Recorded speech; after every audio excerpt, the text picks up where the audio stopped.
सबको जय मसीह की। प्रभु को धन्यवाद देते हैं सुंदर मौके के जय लिए। मसीह की। ओके, इसका मतलब मेरी आवाज आप तक अच्छे तरीके से आ रही है। Thank you so much sister. प्रभु का बहुत बहुत धन्यवाद देते हैं। प्रभु ने एक और जीवितों की धरती पे ये मौका दिया कि प्रभु के नाम की महिमा कर सके, स्तुति कर सके, उसके नाम की बड़ाई कर सके। शुरुआत में सिस्टर शाजलीन ने एक बात बोला था कि दुनिया में बहुत सारे ऐसे लोग थे जिन्होंने बहुत सारी योजनाएं बनाई थी आज के दिन के लिए, बहुत सारे प्लान्स थे उन लोगों ने बनाए, लेकिन उनकी योजना, उनके प्लान इस दुनिया में रह गए, लेकिन वो इस दुनिया से चले गए। लेकिन प्रभु का हम धन्यवाद देते हैं कि प्रभु ने एक और मौका हमारे जीवन में दिया कि हम उसके नाम की महिमा कर सकें, क्योंकि परमेश्वर के वचन में लिखा है उन 1000 दिन जो हम बाहर बिताते हैं, उन 1000 दिनों में से एक दिन परमेश्वर की हजूरी में बिताना उन 1000 दिनों से बहुत उत्तम है। तो ये 24 घंटे जब हम बाहर घूमते हैं या काम में लगे रहते हैं, व्यस्त रहते हैं, इन सारी बातों में व्यस्त रहते हैं, तो मैं क्या सोचता हूँ कि उन 1000 दिनों की बात तो नहीं करते, इन 24 घंटों के अंदर जो दिन में हमें मिले हैं, उनमें से सबसे उत्तम भाग जो आपके लिए और मेरे लिए है वो ये है कि हम अभी परमेश्वर की उपस्थिति में बैठे हैं।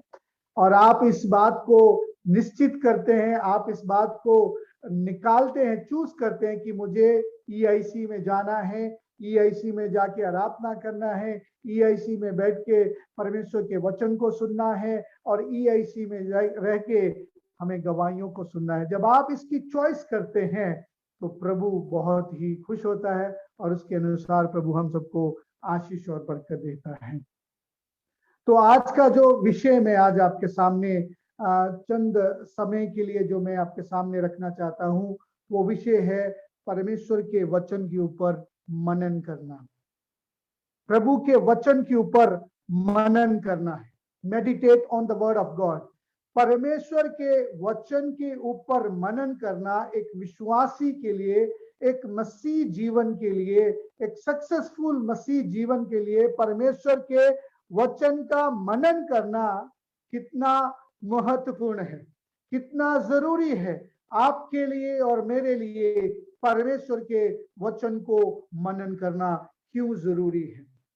मत्ती रचित सुसमाचार उसका 4था अध्याय, ये मैं वचन नहीं है जिसको मैं लेना चाहता हूं, लेकिन आप पढ़ सकते हैं। मत्ती रचित सुसमाचार,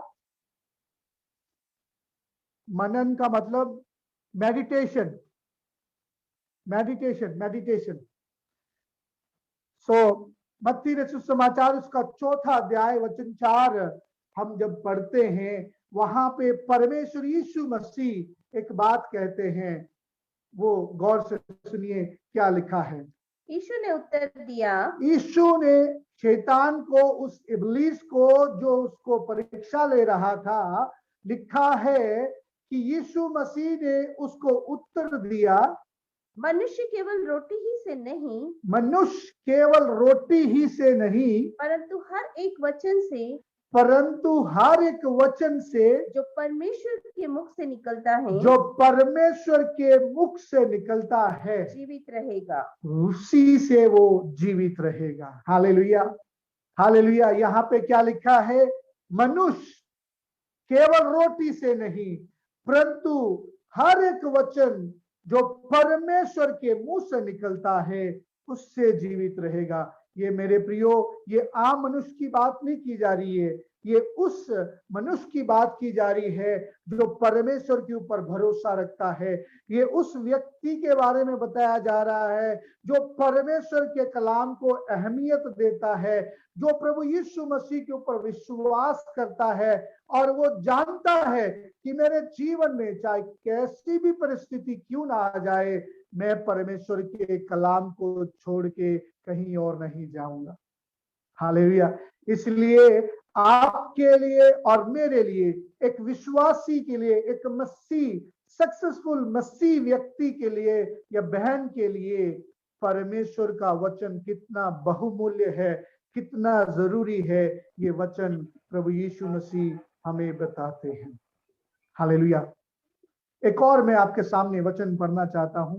बहुत सारे लोगों को परमेश्वर ने मौका दिया अपने भविष्यवक्ताओं के द्वारा परमेश्वर के कलाम को प्रचार करने का मौका दिया, सुनने का मौका दिया। लिखा है उन लोगों ने परमेश्वर के कलाम को नहीं सुना, उन लोगों ने परमेश्वर के कलाम की को अहमियत नहीं दी, उन्होंने दूसरी चीजों के ऊपर ज्यादा ध्यान दिया। तो परमेश्वर उन लोगों को क्या कहता है? उन लोगों को जिनको वचन दिया गया, जिनको भविष्यवक्ता दिए गए, जिनको पासबान दिए गए, जिनको वो वचन दिया गया, उन्होंने वचन ना सुन के दूसरी बातों के ऊपर ध्यान दिया, तो परमेश्वर गुस्से में आके वो क्या कहता है? मेरे साथ पढ़िए आमोस की किताब उसका 8वां अध्याय वचन 11 और 12 पढ़ेंगे। गौर से सुनिए, वचन क्यों अहमियत है आपके लिए और मेरे लिए, वचन की क्यों जरूरी है, इस बात के बारे में हम बात कर रहे हैं। बाद में हम बात करेंगे कि मेडिटेट के बारे में हम सीखेंगे। आमोस की किताब उसका 8वां अध्याय वचन 11 सुनिए, वहां पे परमेश्वर आमोस के द्वारा इजरायलियों को क्या कह रहा है। परमेश्वर यहोवा की यह वाणी है, ये परमेश्वर यहोवा की वाणी है, देखो ऐसे दिन आते हैं, ऐसा दिन आएगा या ऐसे दिन आने वाले हैं, जब मैं इस देश में महंगी करूंगा। लिखा है कि मैं इस देश में महंगी का मतलब अकाल। एक समय आ रहा है कि मैं इस देश में अकाल लेके आने वाला हूं, उसमें न तो अन्न की भूख और ये अकाल ना तो भूख का होगा, न पानी की प्यास और होगी, ये अकाल पानी का नहीं होगा, परंतु यहोवा के वचन की सुनने ही की। और ये अकाल जो होगा परमेश्वर के यहोवा के वचन के सुनने का अकाल होगा। हालेलुया। यहाँ पे मैं क्या बोलना चाहता हूं, इजरायलियों को परमेश्वर ने बहुत सारे भविष्यवक्ता दिए, परमेश्वर ने बहुत सारे नबी दिए, और उन नबियों के द्वारा टाइम टू टाइम परमेश्वर ने उन लोगों को परमेश्वर का कलाम दिया, लेकिन उन्होंने परमेश्वर के कलाम के ऊपर ध्यान नहीं दिया, उन बातों के ऊपर ध्यान नहीं दिया, दूसरी बातों के ऊपर ध्यान देते थे। इसलिए परमेश्वर कहता है कि एक समय आ रहा है, एक समय आएगा, एक दिन आएगा कि ये एक दिन अकाल पड़ेगा। ये अकाल किसी भूख का या रोटी का नहीं होगा, पानी का नहीं होगा, ये अकाल परमेश्वर के वचन का होने वाला है। Hallelujah, hallelujah. आगे 12 वचन में गौर से सुनिए क्या लिखा है। लोग यहोवा के वचन की खोज में, लोग यहोवा के वचन की खोज में समुद्र से समुद्र तक, समुद्र से समुद्र तक, और उत्तर से पूरब तक, उत्तर से पूर्व तक मारे मारे फिरेंगे, परंतु उसको न पाएंगे। उनको वो वचन नहीं मिलने वाला है। हालेलुया। मेरे प्रियो, मलाखी से लेके नए नियम का जो 400 साल का गैप है, वो गैप ये भविष्यवाणी है उस गैप के लिए, उस समय के लिए। लिखा है मलाखी से लेके मत्ती रचित समाचार में जो 400 साल परमेश्वर का वचन नहीं था, ये भविष्यवाणी है उस गैप के लिए। उन दिनों में लोग वचन के लिए मारा मारा फिरते थे, सुनना चाहते थे कि भविष्यवक्ता कब आए और शांति का सुसमाचार हमें सुनाए, कब हमारे पास वो वचन आएगा। लोग भूखे मर रहे थे वचन के लिए। एक समय आता है, हालेलुया। मेरे प्रियो, वचन आपके लिए और मेरे लिए बहुत ही बहुमूल्य है। हालेलुया। एक समय आएगा, शायद आपके पास ये कलाम ना होगा, शायद आप ऐसी परिस्थिति में होंगे जहां पे आप पढ़ नहीं सकते हैं। कई गल्फ कंट्रियों में, खाड़ी प्रदेशों में परमेश्वर के सुसमाचार को लेके जाना, खुलेआम प्रचार करना प्रोहिबिटेड है। वहां पे हम खुलेआम प्रचार नहीं कर सकते हैं, लेकिन प्रभु को धन्यवाद देते हैं, वहां पे लोग हिडन चर्चेस में छुप छुप के परमेश्वर की आराधना कर रहे हैं, वो परमेश्वर का। लेकिन आज आपके पास ये मेरे पास सुंदर मौका है, ये कलाम प्रभु ने हमें दिया हुआ है, इस कलाम को हमें खाना है, प्रतिदिन खाना है, इससे हमें अपने आप को तृप्त करना है, क्योंकि प्रभु यीशु मसीह ने कहा है मनुष्य केवल रोटी ही से नहीं परंतु परमेश्वर के हर एक वचन से जीवित रहेगा जो उसके मुंह से निकलता है। हालेलुया। और परमेश्वर का वचन प्रभु यीशु मसीह के बारे में हम पढ़ते हैं, यीशु मसीह वो रोटी है, और पिछले रविवार को भी हमने उस बात को सीखा है। तो आपके लिए और मेरे लिए वचन बहुत जरूरी है। जब आप परिस्थितियों में ऐसे गुजरते हैं, जब आपके जीवन में प्रतिकूल परिस्थिति आती है, तो अगर आपको उन सारे परिस्थितियों में अगर कोई बचा सकता है तो वो केवल परमेश्वर का कलाम है, ये परमेश्वर की वाणी है, क्योंकि उन परिस्थितियों में आपको वचन ही है जो बल देगा, वचन ही है जो आपको सामर्थ देगा। इसलिए प्रभु यीशु मसीह के सामने जब वो परीक्षाएं आई तो प्रभु यीशु मसीह ने वचन के द्वारा उन परीक्षाओं के ऊपर प्रबल हुए, उनके ऊपर उन्होंने विजय पाई। तो आपके लिए और मेरे लिए, एक मसीह जीवन के लिए, एक विश्वासी के लिए वचन को सीखना, उसके ऊपर मनन करना बहुत जरूरी है, क्योंकि प्रभु चाहता है कि हम ऐसा करें। तो आइए हम भजन 1 उसका 1 से लेकर 3 तक हम पढ़ेंगे। वहां से हम सीखेंगे कि क्यों हमारे लिए परमेश्वर के वचन के ऊपर मनन करना जरूरी है। भजन 1 उसका 1 से लेकर 3 तक पढ़ेंगे। सैम 1 2 3 वचन पढ़ेंगे। क्या ही धन्य है वह पुरुष जो दुष्टों की युक्ति पर नहीं चलता और न पापियों के मार्ग में खड़ा होता और न ठट्ठा करने वालों की मंडली में बैठता है, परंतु वह तो यहोवा की व्यवस्था से प्रसन्न रहता और उसकी व्यवस्था पर रात दिन ध्यान करता रहता है। वह उस वृक्ष के समान है जो बहती नालियों के किनारे लगाया गया है और अपनी ऋतु में फलता है और जिसके पत्ते कभी मुरझाते नहीं, इसलिए जो कुछ वह पुरुष करे वह सफल होता है। हालेलुया। इस वचन को हम बहुत बार पढ़ा है, बहुत बार सुना है, आप इसको मुंह जुबानी भी जानते होंगे, लेकिन कुछ चंद बातें जो प्रभु ने मुझे बताई है आज शाम के समय में आपको बता के हम यहाँ से विदा होंगे। आप में से कितने लोग धन्य होना चाहते हैं? आप में से कितने लोग आशीषित होना चाहते हैं? आप में से कितने लोग परमेश्वर से बरकतों को हासिल करना चाहते हैं? हम सब, अगर मैं बोलूं हाथ खड़ा कीजिए, तो आप सब लोग, जैसे ज्योतिष भाई ने 2-2 हाथ खड़े किए हैं, हम खड़े होकर दोनों हाथ खड़े कर देंगे कि हाँ, मैं धन्य होना चाहता हूँ, मैं आशीषित होना चाहता हूँ, मैं चाहता हूँ कि ना केवल मैं परंतु मेरी आने वाली पीढ़ी भी धन्य हो और वो भी प्रभु की आशीषों से माला माल हो जाए। मेरे प्रियो, यहाँ पे एक बहुत बड़ी चाबी है, वो कुंजी है, वो एक की है हमारी और आपकी सफलता के लिए, आपके लिए और मेरे लिए। अगर आप धन्य बनना चाहते हैं, अगर आप आशीषित होना चाहते हैं, तो यहाँ पे परमेश्वर के वचन में लिखा है, उन बातों को हम देखेंगे। यहाँ पे लिखा है, धन्य है वे व्यक्ति जो दुष्टों के मार्गों पर नहीं चलता है और ना वहां पे बैठता है और ना ठट्ठा करने वालों के बीच में वो बैठता है। हालेलुया। इस व्यक्ति को धन्य कौन बना रहा है? कौन सी ऐसी चीज है जो इस व्यक्ति को धन्य बना रही है?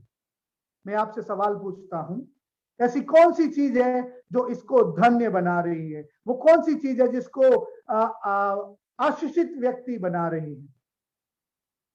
यस, ये ऐसी फैमिली, आप जवाब दीजिए, कौन सी चीज है जो इसको धन्य बना रही है? दुष्टों की युक्ति पर नहीं चलने से, पापियों के मार्ग में नहीं खड़ा रहने से।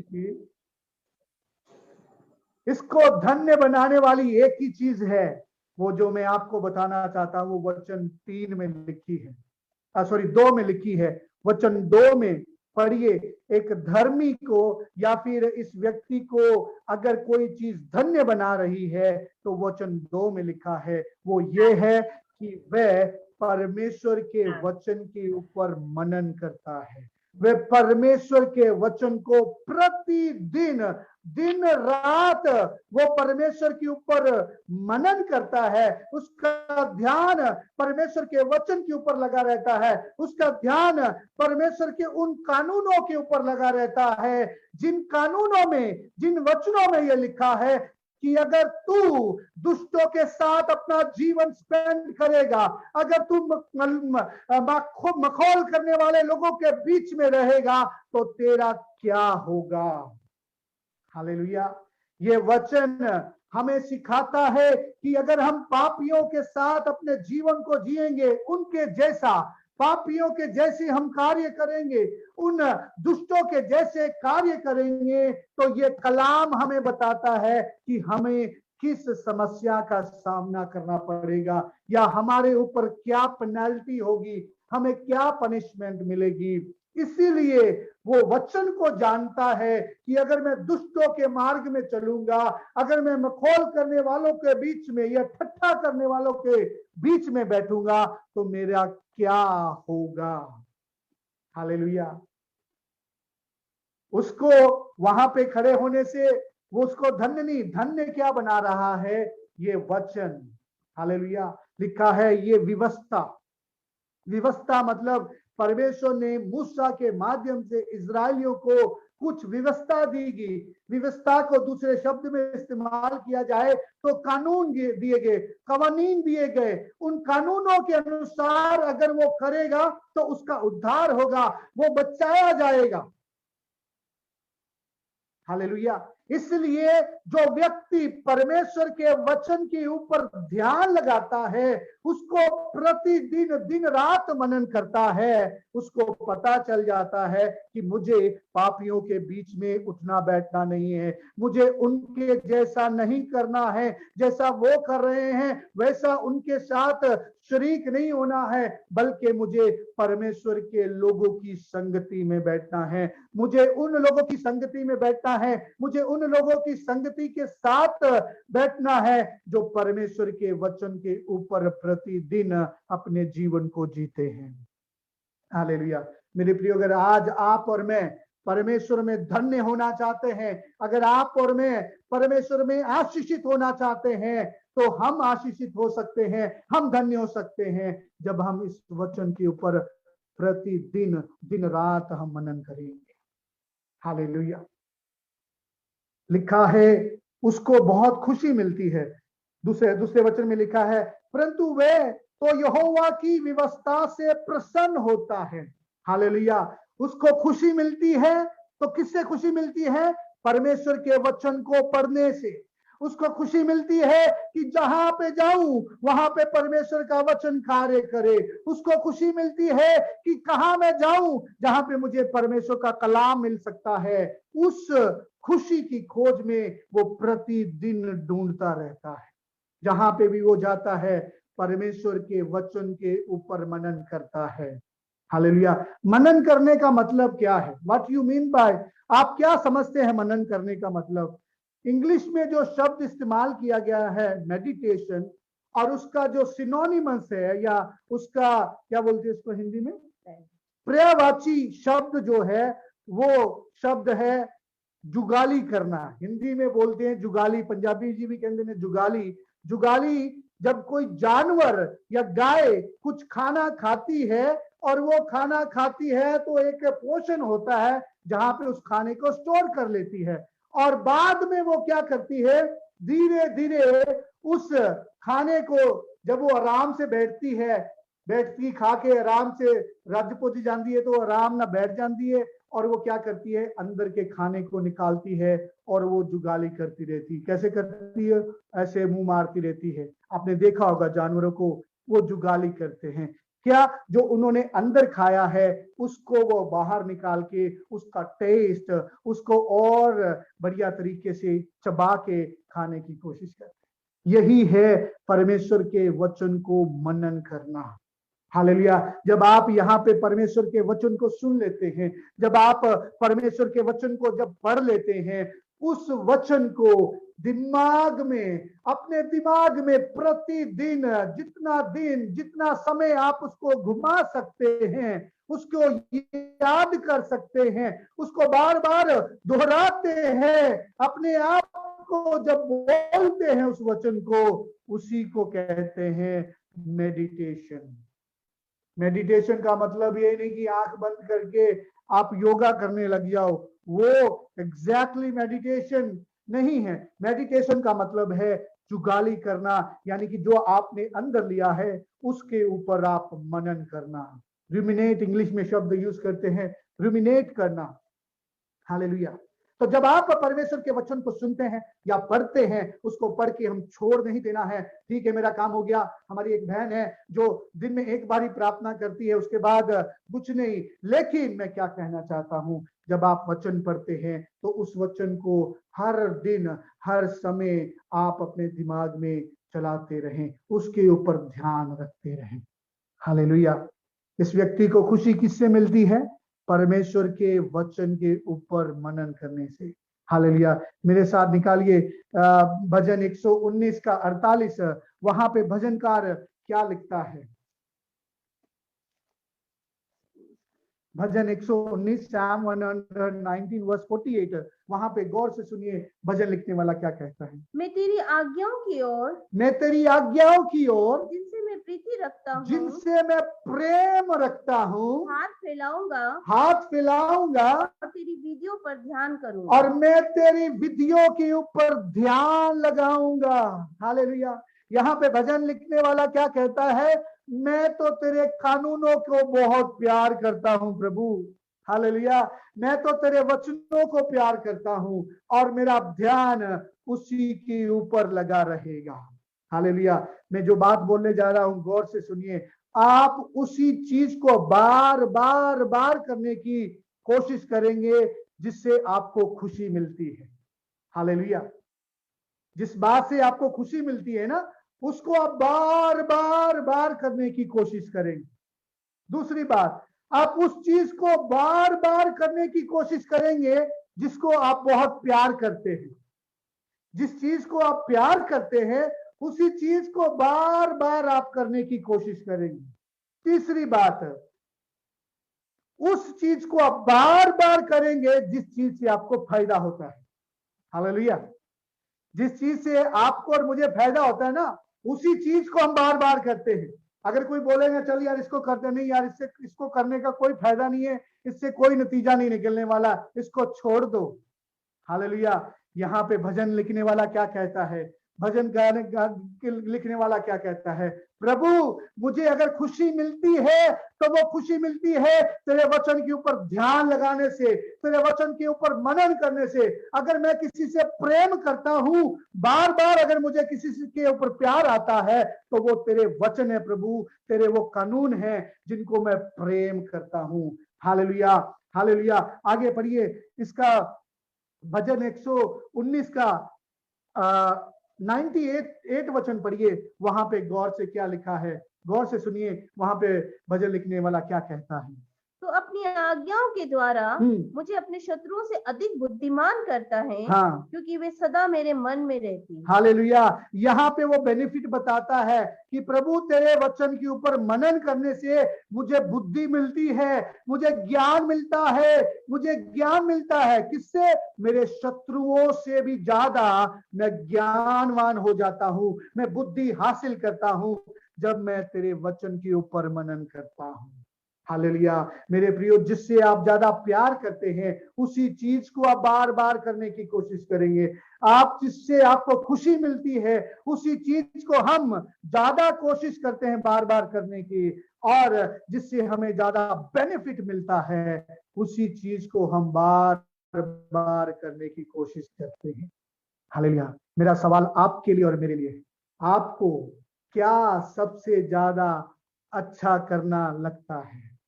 आपको किससे ज्यादा प्यार है और आपको ज्यादा करने से क्या बेनिफिट मिलेगा, किससे बेनिफिट मिलेगा? मेरे प्रियो, और कहीं से नहीं, परमेश्वर के वचन से। हालेलुया। हमें परमेश्वर के वचन को बहुतायत से प्यार करना है, परमेश्वर के इन कानूनों को हमें अपने दिलों में जगह देनी है। हमें इन वचनों को हमारे दिल में बांध लेना है। यहोशू की किताब उसका पहला वचन और पहला अध्याय उसका 8 वचन में परमेश्वर यहोशू को कहता है, क्या कहता है? गौर से सुनिए। यहोशू की किताब the book of Joshua chapter 1 verse 8, वहां पे परमेश्वर क्या कहता है? 1 का 8। व्यवस्था की ये पुस्तक तेरे चित्त से कभी ना उतरने पाए, तेरे चित्त से कभी भी उतरने ना पाए। यहाँ पे रुकते हैं। हालेलुया।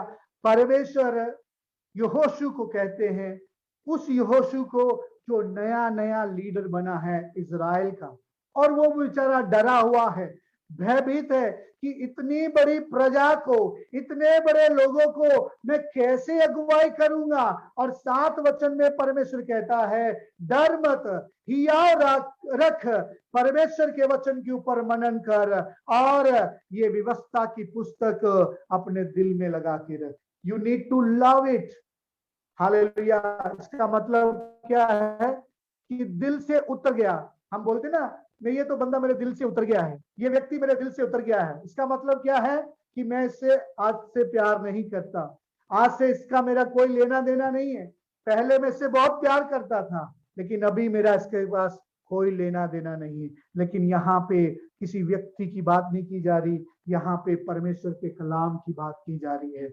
परमेश्वर यहोशू को कहता है कि ये व्यवस्था की पुस्तक से तुझे प्यार करना है, इस व्यवस्था की पुस्तक से तुझे प्यार करना है और इसको अपने चित्त में रखना है और दिन रात तुझे इसके ऊपर मनन करना है, अगर तू सफल होना चाहता है।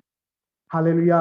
अगर तू सफल होना चाहता है, अगर तू उन्नत होना चाहता है, तो तुझे इस व्यवस्था के ऊपर प्रतिदिन रात तुझे मनन करना है। हालेलुया। हम किसको प्यार करते हैं? हम कौन सी चीज है जिसको हम ज्यादा करने की कोशिश करते हैं, जिससे हमें खुशी मिलती है, जिससे हमें आनंद मिलता है? और वो कौन सी चीज है जिससे आपको ज्यादा से ज्यादा बेनिफिट मिल सकता है? हालेलुया। मेरे प्रियो, दुनिया की चीजें करने से शायद आपको बेनिफिट मिलेगा, लेकिन ये बेनिफिट क्या है?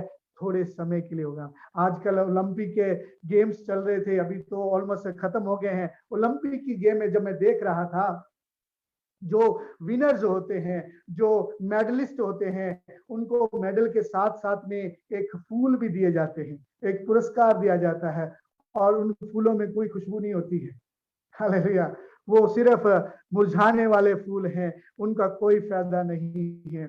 और ये दुनिया के जो पुरस्कार हैं, मैं ये नहीं कहता कि हमें मेहनत नहीं करनी, दुनिया का अप्रूवल नहीं, मैं वो नहीं बोल रहा। मैं क्या कहना चाहता हूँ, हमें अगर खुशी अगर दे सकता है, आत्मिक खुशी अगर हमें मिल सकती है, तो वो केवल परमेश्वर का कलाम है। मेरे प्रिय, हमें उस दौड़ में अगर हमें बने रहना है, तो हमें इस वचन के ऊपर मनन करना बहुत जरूरी है। हालेलुया। मसीह यीशु ने कहा, आपका और मेरा जीना सिर्फ रोटी से नहीं, परमेश्वर के वचन से भी है, जो परमेश्वर के मुंह से निकलता है। वो जीवन की रोटी है, वही रोटी जो प्रतिदिन यहाँ पे हम आप और मैं खाते हैं। और इस खा के रोटी को हासिल करके खराटे मार के सो नहीं जाना है, हमें उसके ऊपर मनन करते रहना है, मनन करते रहना है। मैं आपके सामने एक और वचन पढ़ना चाहूंगा। भजन 119 का 48 वचन पढ़े, वहां पे क्या लिखा है? भजन 119 का 48 हमने पढ़ा था, उसी को दोबारा पढ़े। मैं तेरी आज्ञाओं की ओर जिनसे मैं प्रीति रखता हूँ हाथ फैलाऊंगा और तेरी विधियों पर ध्यान करूंगा। हालेलुया। हमें उसकी विधियों के ऊपर ध्यान लगाने की जरूरत है। हमारे हाथ परमेश्वर के उन कवानीन की ओर होने चाहिए, जहां से हमें ताकत मिलेगी, हमें सामर्थ मिलेगी। मेरे प्रियो, हमें परमेश्वर के वचन को मनन करना बहुत जरूरी है। हालेलुया। हमें वचन को मनन करना बहुत जरूरी है। कि अगर हमें सामर्थ मिलेगी इस रोटी से, हम रोटी क्यों खाते हैं? ताकि हमें ताकत मिले, हमें सामर्थ मिले। हम पानी क्यों पीते हैं? अगर हम पानी नहीं पिएंगे तो डिहाइड्रेट हो जाएंगे, हम थक जाएंगे, हम जल्दी फटीक हो जाएंगे, यानी कि हमें चक्कर आने लग जाएंगे, हम बीमार हो जाएंगे। हालेलुया। अगर हमें दुनियावी जीवन को जीने के लिए रोटी की जरूरत है, पानी की जरूरत है, तो हमें आत्मिक जीवन में मजबूती पाने के लिए इस रोटी को खाना, यहाँ से पीना आपके लिए और मेरे लिए बहुत जरूरी है। हालेलुया।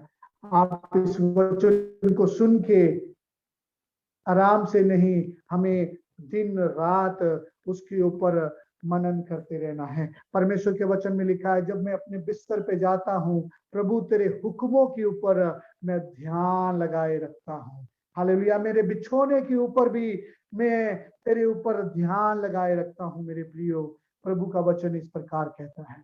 तो आइए, विषय बहुत बड़ा है, लेकिन मैं यही बातों को बोल के मैं यहाँ पे समाप्त करना चाहता हूँ कि आपको और मुझे आत्मिक जीवन को जीने के लिए प्रभु के वचन के ऊपर मनन करना बहुत जरूरी है। प्रभु के उस वचन को याद करना, मगअप करना, या फिर उसको रिमिनेट करना, बार बार उस वचन को दोहराते रहना है, दोहराते रहना है। ये एक समय आता है, परमेश्वर कहता है कि लोग मारे मारे फिरेंगे, उनको वचन नहीं मिलेगा। अकाल पड़ने वाला है। उस अकाल के समय में, आपकी तंगी के समय में, आपके परेशानियों के समय में, जब आपके पास बाइबल नहीं है, अगर आपको कोई बल देगा, वही वचन जिसके ऊपर आपने चिंतन किया है, वचन आपको मुंह जुबानी याद है, उस वचन को जब आप बोलेंगे, वो वचन आपको और मुझे ताकत देगा। हालेलुया।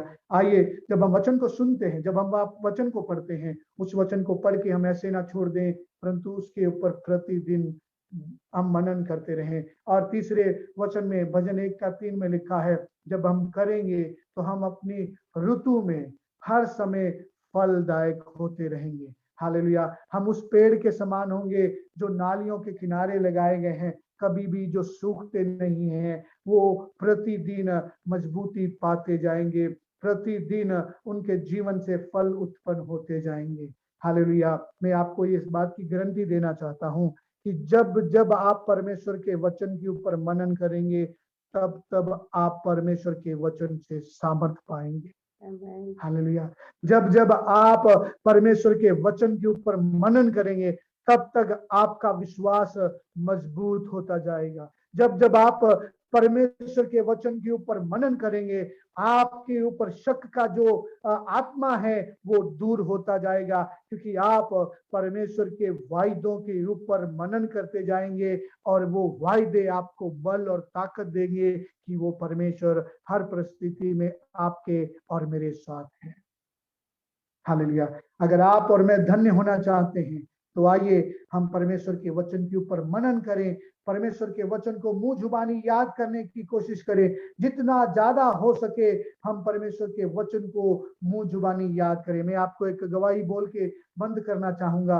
हम मेरे एक दोस्त है इमैनुअल, एक बार यहाँ पे भी इस प्लेटफॉर्म पे भी आए थे, गुजरात में, अहमदाबाद में वो प्रभु की सेवा करते हैं। उनकी कलीसिया में एक ऐसा व्यक्ति है जिसको आंखों से दिखता नहीं है, लेकिन उनको उनके पास ब्रेन लिपि की एक बाइबल दी गई। वो लिपि जो अंधे व्यक्ति पढ़ते हैं, उस लिपि को उसने उस बाइबल को पूरा याद कर लिया। और वो प्रभु का दास इमैनुअल कहते हैं कि जब भी हमारा पासवान प्लेटफॉर्म से खड़े होके उस वचन को बोलता है कि फलाना वचन खोले, और जो भी व्यक्ति अगर पढ़ने वाला होता है, सबसे पहले यही व्यक्ति होता है जो आंखों से अंधा है।